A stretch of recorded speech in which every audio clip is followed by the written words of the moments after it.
Railway station आणि परिसरातील सर्व लोकांना सूचना आहे, जे कायदा मोडतील, कायदा हातात घेतील त्यांच्या विरुद्ध सक्त ते सक्त कारवाई करण्यात येत आहे। मागील काही दिवसापूर्वी काही आरोपितांनी आम्ही अटक केलेले आहेत। ते आरोपितांनी फायरिंग करून जीवे ठार मारण्याचे प्रयत्न केलेले आहेत। तसा पुंडलिकनगर पोलीस स्टेशनला गुन्हा दाखल झालेला आहे। त्यांचे सहकारी मुख्य आरोपी आणि त्यांच्या सहकाऱ्यांना सदर गुन्ह्यात अटक केलेली आहे आणि त्यांच्यावर सक्त कारवाई करण्यात येत आहे।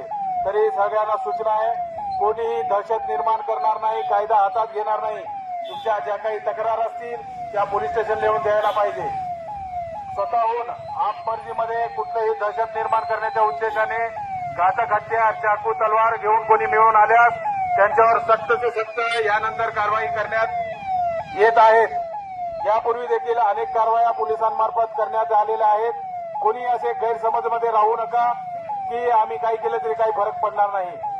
तुम्हाला या ठिकाणी आम्ही आश्वासित करू इच्छितो सर्वसामान्य लोकांना की आपण कायद्यावर विश्वास ठेवा, कायदा हातात घेऊ नका। कोणी तुम्हाला त्रास दिल्यास, काही तुमच्यावर हल्ला केल्यास किंवा धमकी दिल्यास त्वरित पोलीस स्टेशनला तुम्ही तक्रार द्यावे।